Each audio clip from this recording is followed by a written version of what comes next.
Welcome to a new life. Today I'm going to show you how to do poached eggs because obviously eggs are absolutely a staple of any carnivore diet, and it's very easy to do fried eggs and scrambled eggs and even omelette. But poached eggs, there is something about it that I don't know, the yolk, the runny yolk. So I've prepared one just ahead of this session, and let me show you what I'm going to teach you today. So, oops, sorry, that's live for you. This is what I'm talking about. Look at this yolk. Absolutely, absolutely amazing. I love that. With smoked salmon or on top of a beef patty, this is absolutely incredible. So, what I'm going to do today is show you how to do it and share my tips just to make sure that you never miss. And for that, I am going to move my camera on top of my, oops, here. I've got a special setting so that you can see exactly what I'm doing. And by the way, if you have any question, just type them in the comment. I should be able to see. Oh, thank you. And I hope you can hear me, by the way. So, ingredients. The main ingredients is obviously eggs. And the freshest the eggs, the best or the easiest is going to be. How do you pick your eggs? The freshest one. Well, obviously you can look at the date. I've kept some eggs because just for the purpose of this exercise, usually there is a really high turnover for our eggs. And here you can see the date is March. Actually, I can't really see. It's really hard with the settings, but March. So this one is supposed to be the least fresh eggs. And here we've got 4th of April. So this is quite fresh. And we've got another one, which, if I remember well, 5th of April. So this one is the freshest egg I was able to buy this week. And then this one is almost the same. And this one is almost the same. So, freshest by the date. But then oh, by the way, you may wonder why there is a 0 on some of these things here. Well, 0 UK means that these eggs are organic. So that's one way to remember that. I know in the UK you've got all this printing on the eggs, but maybe in your country it's not possible. So how can you know if your eggs are fresh? Apparently there is a test where you nicely shake the eggs next to your ear, and then apparently it's it makes a different sound, but I'm a bit deaf, so I wouldn't be able to do that. Otherwise, there is the crack test we're going to do, but before that, there is a very simple one, which is about using a recipient with water, and the fresher the eggs, the lower it will go and will lay flat, and then the bad eggs actually stay at the surface. So here, we're going to test if our eggs are actually as fresh as they are supposed to be. We are going to take the freshest one, which is this one, 5th of April. We lower it very gently on our recipient, like that. And what you can see, gosh, can you see that? See, it lays horizontally here. Can you see that? I hope. It's very interesting setup. So, oh, by the way, now you can see that this isn't actually why I do the cooking, but because it has a higher contrast. That's why I'm using this sheet. So this one, horizontal. So this is what we can get as the freshest egg. Now I'm going to show you a fresh egg, but not as fresh. And that would be the one from the 4th of April, which is this one. So again, with a spoon, we lower it. And this one, let's see the difference. Well, it's almost the same. It's horizontal. And when we use the other one, the brown one, which by the way, it doesn't matter if they're white or brown, it's just, I couldn't find any brown one.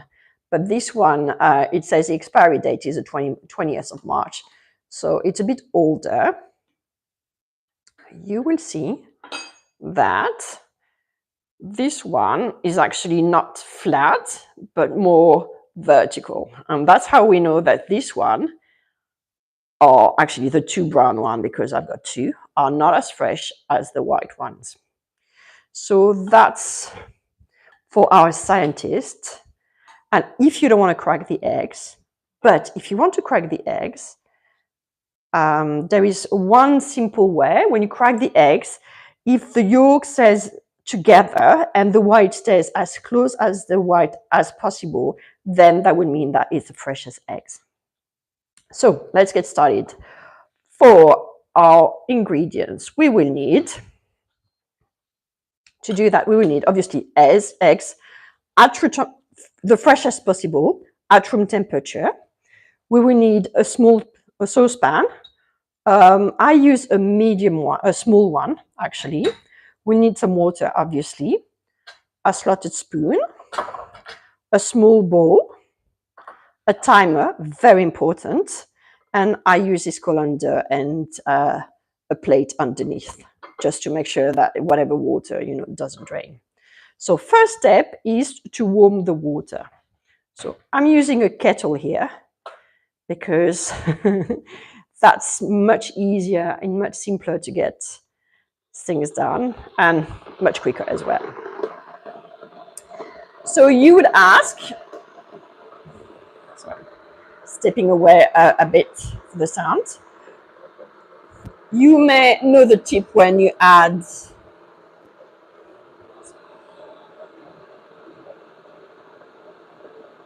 sorry, might be a bit noisy, that one I stay quiet. I'm not sure how this mic is doing, that's why. But it won't take long. Okay. I like this sound. 3, 2, 1. Almost.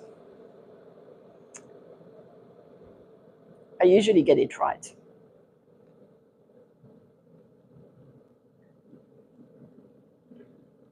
Yeah, that's it. So we pour it into the saucepan. So I would do half of the saucepan, which is 5 to 7 centimeters or 2 to 3 inches. The idea is to get not boiling water with bubble, but like very simmering water. And my 2 tips for that is, first, you need not to have this bubble, as I've just said. We just need like small bubbles for simmering water, like we can see at the corner here. And secondly, sometimes you know that you can use salt to increase the water, the temperature of the water. And that's something we don't want to do either, because we want the white to stick together. And if you add salt or if you have big bubbles, then it's going to be a lot harder for the eggs to stay together, the egg white, to stay together. So now we are going to crack our fresh egg. So I'm going to take the one from the 5th of April, this one that we've tested. So we crack it onto the egg.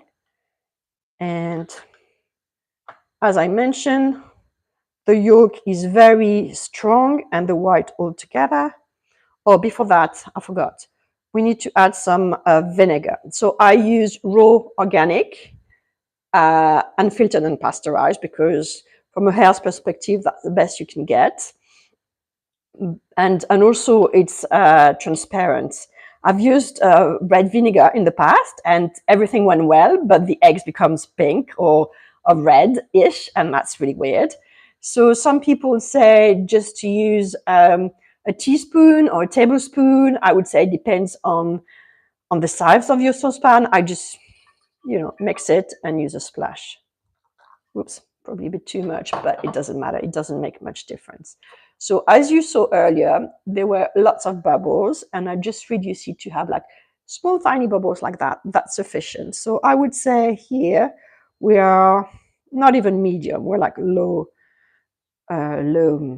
temperature. And then with a spoon, I just swirl it gently so that there is some movement. And then when you see there is a bit of movement, I'm going to gently, very gently and very slowly bring the egg into the saucepan. And that's pretty much it. Now you've got the timer, 3 minutes, this one, and you just wait. That's it. That's absolutely it. You just need to make sure that, see, now it's too much. So we're lowering down the temperature a bit. Oops, again. And yeah, we have to wait for 2.5 more minutes and do nothing else. In the meantime, I'm going to just prepare the rest. So I'm going to then delicately use this slotted spoon to add the egg in the colander so that the water just, to remove the water. And that's it. But I want to show you something else, because obviously 1 egg at a time is good, but sometimes you need to get it a bit faster. So my first method is actually to do 2 at a time. And I'm going to show you that it's actually possible. So again, just make sure when you crack the egg that you do it very, very nicely and gently. Otherwise, otherwise there's no point. So we're going to do that. So we'll just wait until it's done. So we've got another 1.5 minutes. Otherwise, the tip is, once it's done, you put it into a bowl of water in the fridge. And when you need to eat the eggs, you just reheat, put the egg back into warm water for about 30 seconds, and that should be it. So as you can see now, it's pretty nice. There is a bit of whitish stuff at the top. So what you can do is, once it's done, you can always, use a bit of a knife and remove it, or not. It depends what you want. But as you can see, it's almost perfect. You don't need to touch it. It's cooking nicely. And in terms of how long it should cook for, obviously it depends on a lot of things. First, it depends on the size of the egg. I'm using almost always the same eggs, which is medium. And I know 3 minutes is the consistency that I like. But if you use bigger eggs or smaller eggs or eggs that are not at room temperature, you need to change the timing. And also it depends if you like them runny or a bit more cooked. All that, you have to take into account. So the best thing to do is to start with 3 minutes. Oh, here we are. So then, as I said, gently try to remove as much water as you can. Oops. And then put it here. Oops, I should show you. And let it rest a bit. In the meantime, I'm going to do the 2 eggs at once, just to show you it's possible. So again, we're swirling, so it's a lot of swirling, but when I stop, it will just slow down. So, ready? Let's say slowly. So, in that case, 2 eggs is not necessarily as beautiful as 1, but it can be handy when you don't want to wait, 3 minutes each time. Because the trick is you can spend a lot of time in the kitchen. So yeah, as I say, you can always prepare them in advance, store them in the fridge, and take them out at the last minute, and that would be it. So what do you think? Is that the way you actually do your eggs? Do you have any questions? I'm just staying here just to make sure that it's cooking nicely, and then I'll take any questions you have, because you may have questions or you may do things differently.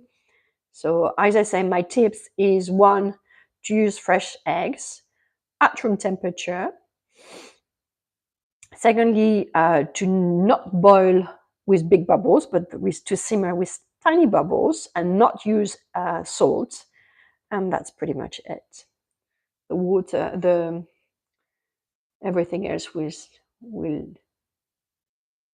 do the trick. Oh yes, the vinegar is not compulsory; it's optional. But I find it works better if I use it. So yeah, why not? And if you do lots of eggs one after the other, you will see that the pan becomes a bit dirty, so you might have to change water. But yeah, if it's a preference, it doesn't have to be this way. But I like to see what I'm doing, so I tend to do that when I do a lot of eggs. Yes. I don't want to touch it too much because I want you to see. But if we look at the one we've made, I'm going to add it next to the other one. Then see, you can just remove it this way. That's a nice one. Okay, let's see if I have a questions. Yeah, it looks delicious. Are brown or white eggs better? Oh, good question. I don't think there is a difference in white or brown eggs, actually. I think the only difference is either the type of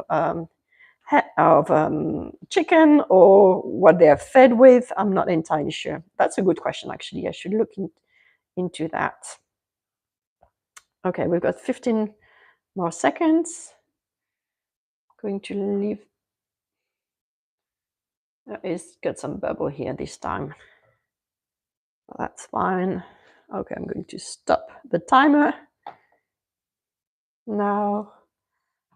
And that's going to be my last one. So just, oh, this part is more tricky actually, because 1 egg is fine for this spoon, but 2 is, let's hope, oops.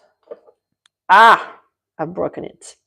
That's my fault because of the way I set up things. I can't really see my screen and do stuff. So that's my mistake. But when you do only one thing, which is focus on the egg, usually it's fine to do that, to succeed that.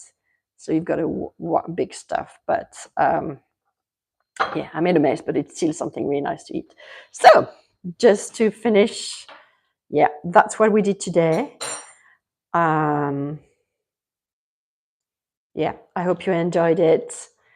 I can't see any more questions. So thank you so much for joining me today. If you like the video, don't forget to like it and subscribe if you haven't done so.